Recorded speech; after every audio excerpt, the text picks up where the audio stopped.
Yes, magandang araw sa Katransform Church International.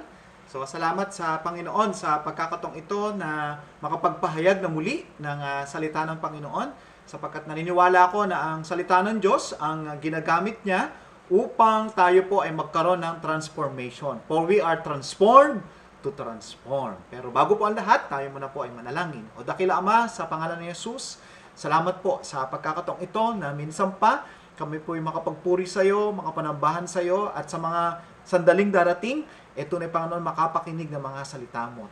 Gamitin mo po ito for us to be inspired, to be instructed, to be involved continually in honoring your name, in winning souls, and making disciples of our Lord Jesus Christ. At kung ano man po mga naisip, na salita, na gawa, na hindi po nakapagbigay kaluwalhatian sa iyo, we continually ask for your forgiveness. And we thank you for you are faithful, you are just, you are forgiving, and continually cleansing us from all unrighteousness. Thank you sa anointing, illumination, conviction of your Holy Spirit.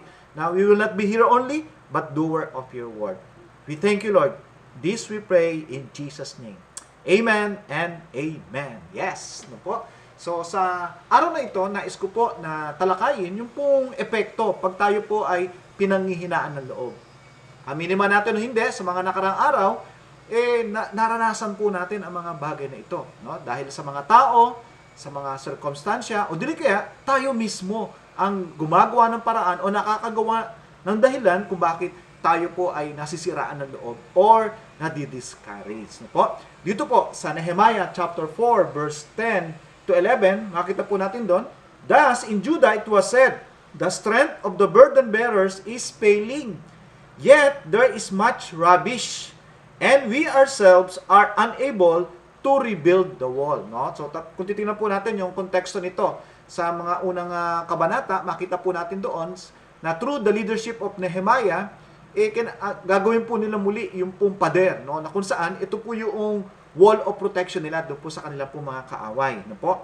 At sabi po doon sa verse 11, our enemy said, they will not know or see until we come among them. Kill them and put a stop to the work. No po? Purihin ang Panginoon. Pinagpala ang mga salita niya. No po? So una, ano po ba yung resulta pag hinayaan natin na maghari yung discouragement sa ating pong buhay? No po?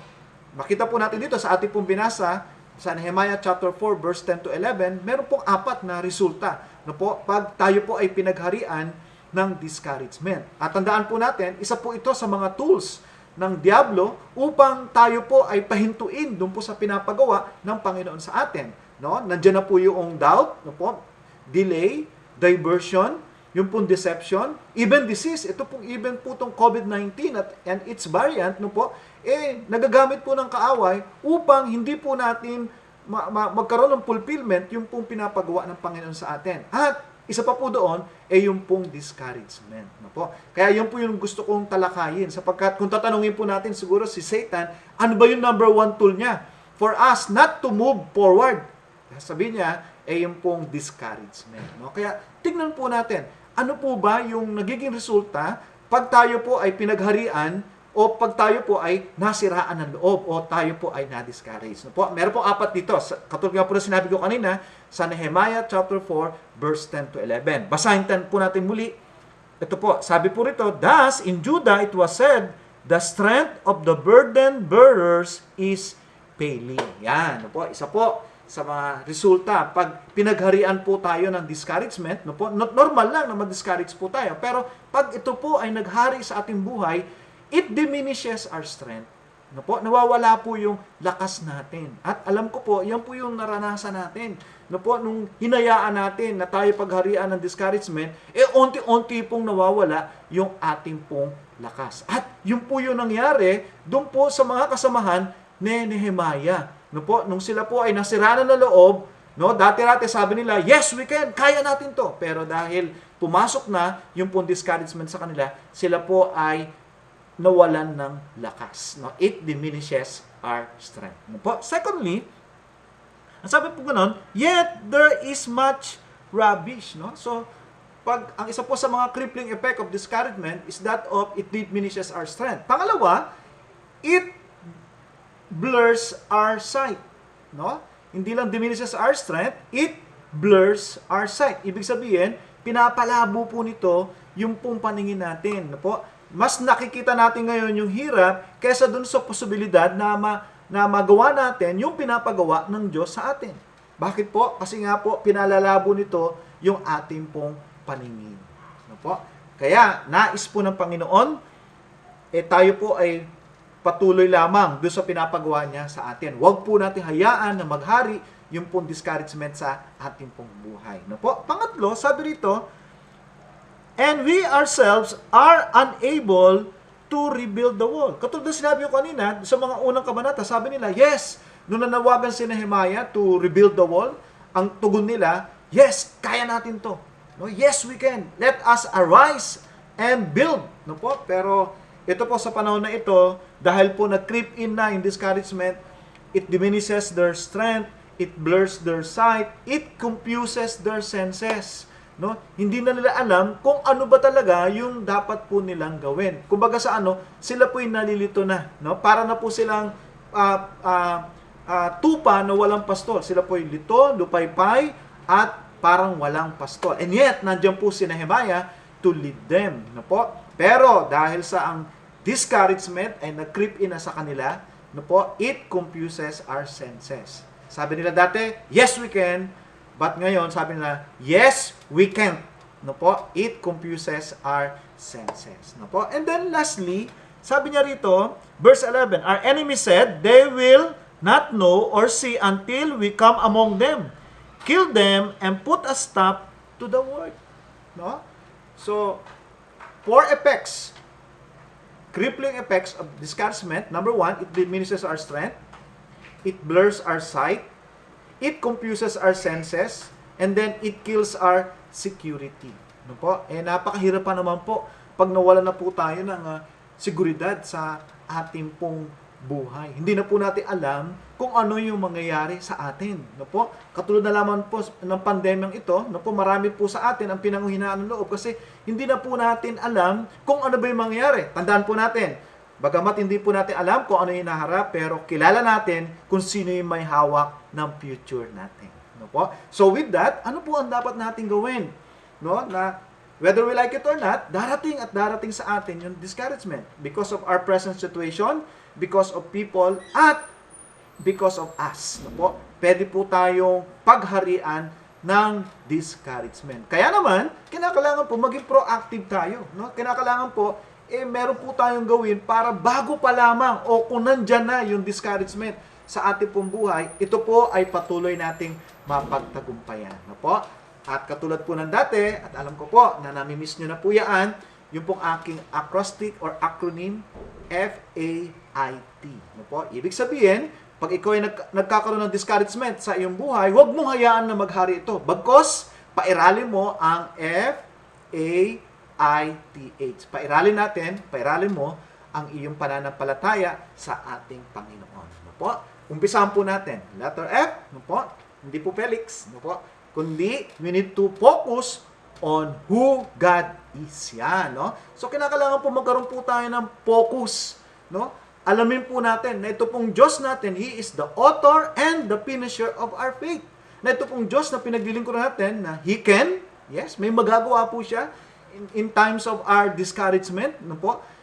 Control niya ang lahat ng bagay, no po? Kaya alam niya kung ano yung nangyayari sa atin, alam niya kung ano yung solusyon doon sa discouragement na tumama sa atin beforehand, no po? Kaya naman, we need to focus on Him alone, on who God is. Tandaan natin, He can, He sees, alam niya, no po, nakikita niya po tayo, God is watching us, no? He never sleep or slumber, no po, and then, tandaan natin, He knows, no? Alam niya kung paano po tayo bigyan ng tagumpay dito po sa discouragement na whether we like it or not, ito po yung dumadating sa ating pong buhay. No po? So, number 1, we need to focus on who God is. He can, He sees, and He knows. No po? Pangalawa, we need to avoid situations, people, things that discourages us. Yan, no? So, kinakailangan po merong avoidance. No po? Alam na po natin kung ano po ang nangyayari sa atin pag meron po tayong discouragement. It diminishes our strength, it blurs our sight, no po? It confuses our senses, it kills our security, no? So therefore, yung pong discouragement, it is a dreadful killer, no? So with that, kinakailangan po natin, hindi lamang po we need to focus on who God is, we need to have avoidance, no? We need to avoid people, circumstances, or yung sarili natin na mismo. Na pag gano'n na yung attitude natin, at alam natin, pag gano'n na yung attitude natin, ang kakauwian nito, madi-discourage na tayo, i-avoid na po natin yung mga bagay na yan. No? Kinakailangan po, meron po tayong gagawin. No po? Kinakailangan po, meron po tayong pag-iwas na gagawin upang patuloy po natin mapaglabanan yung pong discouragement. Knowing yung pong crippling effect nito sa ating pong buhay. No po? Pangatlo, we need to intensify our prayer life. Yes. Yes ba, Nilanching? We need to intensify our prayer life. Yes. At si Tere, ang mga Cardano family, no? Ang Camus family, na kung saan, at alam ko rin, ang iba pa sa inyo, at panalangin namin, lahat tayo, sama-sama na lumapit sa trono ng biyaya ng Panginoon, hindi lang on a weekly basis, gawin po natin on a daily basis. Sapagkat isa po ito sa mga tools na maaari po natin gawin upang kung tayo po ay merong discouragement, ito po'y patuloy nating mapagtagumpayan. Kasi sa pagkatandaan po natin, hindi po minsan ka man discouraged, hindi ka na po tatamaan na muli. Hindi po. Pwede po itong paulit-ulit. Sabi nga ganun, ang diablo ay naghahanap lang siya ng tamang panahon. In an opportune time. Kung basta tumabi lang siya, lumakas ka, tumabi lang siya, pero naghihintay lang siya ng panahon na kung saan ikaw ang muli ay masisiraan ng loob. Kaya naman, we need to intensify our prayer life. Patuloy po natin palakasin ang ating pong pagdulog sa trono ng biyaya ng Panginoon. No po? Bakit po? Hebrews chapter 4 verse 16, nakita po natin doon na huwag na tayong mag-atubiling na lumapit sa trono ng biyaya ng Panginoon sapagkat sa takdang panahon, tatanggap po tayo ng biyaya at ng kanyang awa. Sabi po sa Luke chapter 18 verse 1, we ought not to faint, hindi po tayo kinakailangang manghina, bagkus tayo po ay manalangin. No po? Sabi po sa 1 Thessalonians chapter 5 verse 17 to 18, in everything give thanks, pray without ceasing. Tama po? So, nais po ng Panginoon na kung ano man po yung level ng ating pong prayer life today at present, no po, pataasin pa po natin ito. Sapagkat isa po ito sa mga armor na pinagkaloob sa atin ng Panginoon upang patuloy tayong maging mananagumpay sa ating pong buhay dito po sa lupa. Na po? Upang patuloy po natin mapagtagumpayan anumang discouragement, anumang pakana ng kaaway sa ating pong buhay. No po? So, nais po namin kayo imbitahan sa Dawn Watch, no po? At sa Night Watch, at yung pong inyong weekly na panalangin, patuloy pa po natin itong palakasin. No po? At natutuwa nga, meron nga po isang comment doon sa isang nanay, sabi ng anak, Nay, parang adik ka na sa panalangin. Meron ka ng umaga, meron ka pang gabi. No? Ilang oras na ba yung ginugugol mo dyan? No? Ang sabi ng nanay, ilang oras ba yung ginugugol mo, anak, sa paglalaro? Ilang oras ba yung ginugugol natin sa panonood natin ng Netflix? Mas mahigit pa ba yun? Di ba? Mas malaki pa yung panahon na ginugugol natin doon kesa sa panalangin. Mas maganda na to kasi inilalapit natin ang ating sarili sa Panginoon. At ang pangako niya, if we draw ourselves unto Him, He will draw Himself unto us. No po? Mas maganda na pong maging addict, quote and quote, sa paglapit sa trono ng biyaya ng Panginoon kaysa sa ano pa mang bagay. At salamat sa Panginoon dahil yan ay ginagamit ng Panginoon, yung pong pag-intensify namin ng aming pong prayer life, na magkasama po kami ng inyong pong ng inyong pong Inay Jane, no po, sa Dawn Watch at saka sa Night Watch, no? At salamat sa Panginoon dahil ginagamit niya yan upang patuloy kaming maprotektahan, no? Lalo tigit ang inyong lingkod, no? Alam niyo naman na hindi ko maiwasan na hindi mag-minister sa mga tao, no po? At salamat dahil sa panalangin na yan, nakokoberan ako ng precious blood of our Lord Jesus Christ upang manatili po akong COVID-free. At salamat sa Panginoon dahil mananatiling COVID-free. Dahil alam ko, meron pa akong nais ng Panginoon na gawin para sa kanyang ikaluluwalhati. Focus on who God is. We need to avoid situations, people, or ourselves na kung saan ay nakakapag-discourage sa atin. And then, Thirdly, we need to intensify our prayer life. No? Huwag po tayong makontento patungkol sa ating spirituality, no? Sa ating paglapit sa trono ng biyaya ng ating pong Panginoon. No po? And then, fourthly, we need to trust Him completely. Meaning, hindi po nasupresa ang Panginoon na na-discourage ka. No? Ibig sabihin, magtiwala tayo na merong pamaraan ng Panginoon o meron siyang way for us na mapagtagumpayan yung pong discouragement na hinayaan niya na maghanap sa ating pong buhay. Kaya lang, kinakailangan natin, tayo po'y lubusang magtiwala sa Kanya. No? Na alam natin na good or bad, the Lord knows best. No? Na He is sovereign, He is gracious, and He is loving. Kaya naman, we can trust Him. No? As long as na tayo ay nakapokus sa Kanya, as long as nandun yung avoidance natin, as long as na in-intensify natin yung ating prayer life, at syempre pa, pag in-intensify natin yung ating prayer life, kasama na rin doon yung pag-aral at pagbibigay natin ng panahon sa mga salita niya. No po? Okay. Next, sabi po ng letter H, no po, sabi ganoon, we need to focus on who God is. Check. Okay. And then, we need to avoid situations, people, or things that discourages us. Check. Okay? And then letter I, we need to intensify our prayer life. No po, sana po maging part kayo ng ating pong dawn watch, no po, at ating pong night watch, no po. At nandiyan po si Tere at si Ninang Ching upang para po malaman natin ano po ba yung link. No, ang nakakatuwa po nito, ito po ay hindi lamang Transform Church-wide, kundi worldwide po ito pong prayer movement na ito ng mga kababayan natin, no? Hindi lang dito sa Pilipinas kundi sa iba't ibang bansa pa, no po. At napakaganda po na meron tayong meron tayong private prayer life, pero meron pa rin po dapat public, no? Iba po yung feeling pag nalalaman mo na kung saan meron kang kasabay na nanalangin sa ating Diyos na buhay. At alam natin na ang Panginoon, pag sama-samang panalangin, meron siyang pagtugon. At marami na pong nag-testify kung paano sila pinagaling, kung paano na nirestore yung mga relationship, kung paano sila pinagpala ng ating Panginoon sa sama-samang panalangin. Umaga, gabi. At meron pa nga pong noontime watch, no po? No? At salamat dahil yun po yung sinabi dun sa Psalms chapter 1, di ba? Day and night, no? Kung day and night, yung pong paglapit natin sa trono ng biyaya na sa pakipag-fellowship natin sa Kanya, walang duda na hindi niya po tayo pagtanggumpayin sa mga ginagawa po natin. No po? And then lastly, letter H, no po?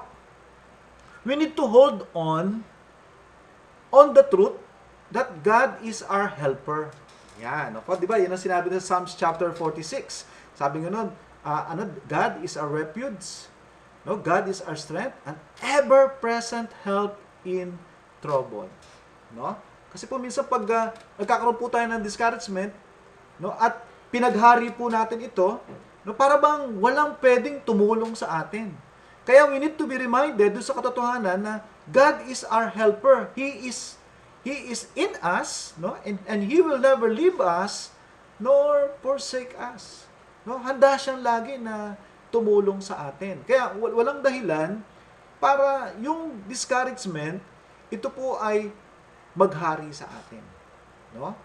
Knowing na ito pong discouragement, iba-iba po ang sources nito, knowing na ito pong discouragement is a dreadful killer. Kaya naman, we need to exercise our faith.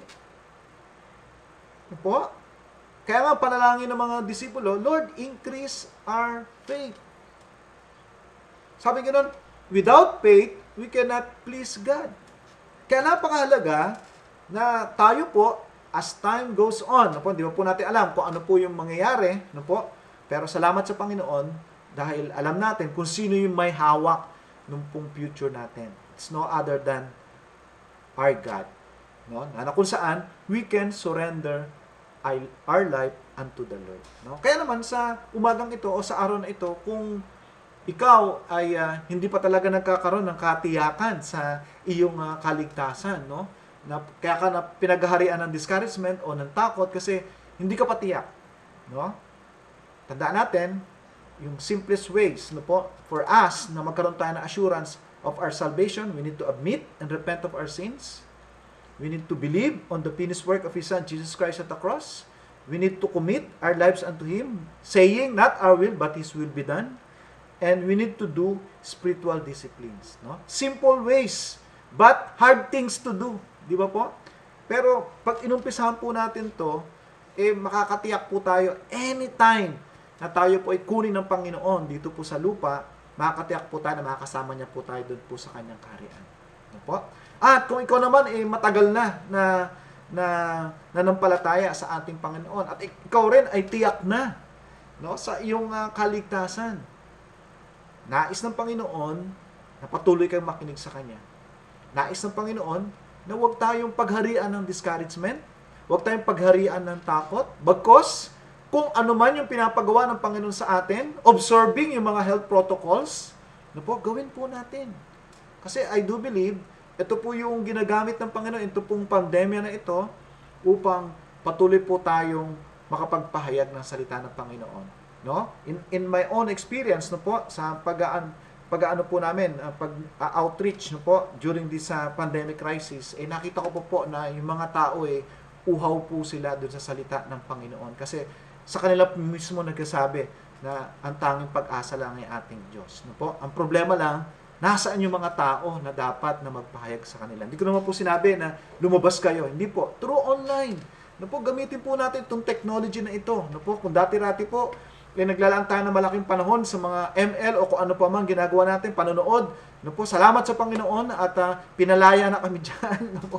At hindi na kami totally, ang pinapakinggan na lang namin ang balita, para makita namin yung tugon ng Panginoon doon sa pinapanalangin na pagbaba ng porsyento na nagkakaroon ng COVID-19, pagtaas ng porsyento na nagkakaroon ng nag-negative, pagbaba ng porsyento ng mga nangamamatay dito. Yun na lang pong namin kung ano na po yung balita, kung ano na ba yung survey patungkol po rito. So, kinakailangan po, patuloy po tayong i-focus natin on who God is. I-avoid po natin yung situations, tao, or things na nagdi-discourage sa atin. We need to intensify our prayer life. At syempre po, kasama na po dyan yung pagbabasa, pag-aaral, pagkasagawa ng salita ng Diyos. And then we need to trust Him completely. He is in control.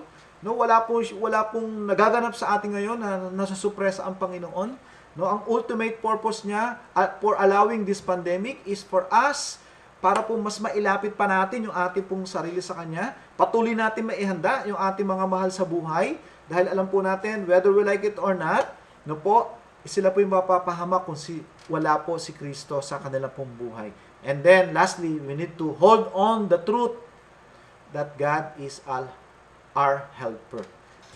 Pag tumawag po tayo sa Kanya at in-admit natin yung pangangailangan natin sa Kanya, wala pong duda na ang Panginoon, siya po ang patuloy na tutulong sa atin.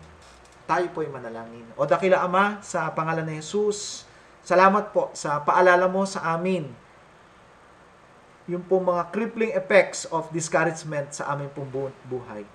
It diminishes our strength, it blurs our sight, it confuses our senses, and it kills our security. Kaya Lord, continue to help us sa bawat isa na nakakapakinig ng mensaheng ito. Lord, in the name of Jesus, help him or her to focus on who you are. And we thank you for you can, you know, and you see. Tulungan po rin sila na patuloy na i-avoid yung mga tao, sirkumstansya, o anumang bagay na kung saan nagpapahina sa kanila ng loob. Continue to give them that wisdom, that discernment, word of knowledge, O God, na tunay Panginoon, na malaman po nila ang mga bagay na ito na nagpapasira ng kanilang loob. At dalahin ko, Panginoon, ay patuloy na po ma-intensify yung pong prayer life ng bawat isa. Hindi po manghinayang na sila po ay naglaan ng malaking panahon sa paglapit sa iyo. Sapagkat alam po namin, Panginoon, na through these spiritual disciplines, prayer, study, and obeying your word, O God, patuloy kami magiging mananagumpay sa iyo pong harapan. Tulungan po rin kami na lubusang magtiwala sa iyo. Yes, Lord. Oh God, in the name of Jesus, for you are sovereign. You are in control of everything. At alam namin, Panginoon, Sa takdang panahon mo, patuloy mo kaming bibigyan ng kalayaan upang ikaw ay purihin, sambahin sa Espiritu at sa katotohanan. And thank you, Lord, for you are our helper. Yes, O God, in the name of Jesus. Paalala mo sa amin ang mga bagay na ito upang kung ano man yung discouragement na darating sa amin, hindi na po ito magkaanak pa, O God, bagkos, ito po'y patuloy naming mapagtagumpayan. Na kung ano man yung pinapagawa mo sa amin, gagawin namin ito. Dahil alam namin na ikaw ang patuloy na may hawak ng lahat. Na ang pag-asa namin ay sa iyo lamang. Kaya salamat po. I continue to lift up unto you ang mga pamunuan, pastors, leaders ng Transformed Church International. Lord, continue to unite them with your love. Dalangin ko po, Panginoon, na patuloy mo silang gamitin upang patuloy na mapangunahan ang church na ito dun sa nais mo na kung saan makakapagbigay ng kaluwalhatian sa iyo. Nadalangin ko rin po, Lord, ang bawat pamilya na represented today. Lord, in the name of Jesus, you know their struggles, O God. Alam mo po kung ano po ang mga kalagayan. Lord, dalangin ko, maging hamon ito upang patuloy pa silang lumapit sa iyo, magpakumbaba sa harapan. Patuloy ka po magpakahayag sa kanila na truly, apart from you, they can do nothing, O God. Lord, we thank you. Dahil sabi mo nga sa Psalms 33, verse 12, na kung ikaw po ang magiging Panginoon ng aming pong buhay, ito na yung Panginoon pagpapala mo, patuloy na dadaloy sa amin for us to be a blessing unto others. Kaya Lord, minsan pa, ang pag-ibig mo, ang pagliligtas ni Kristo Jesus, ang patnubay na iyong Santo Espiritu, ito po'y patuloy na mapa sa amin, ngayon at magpakailanman. Ito po ang aming dalangin, sa pangalan ni Jesus. Amen. Marami pong salamat. Tandaan po natin muli, we need to have faith for us to have victory against discouragement. God bless us all.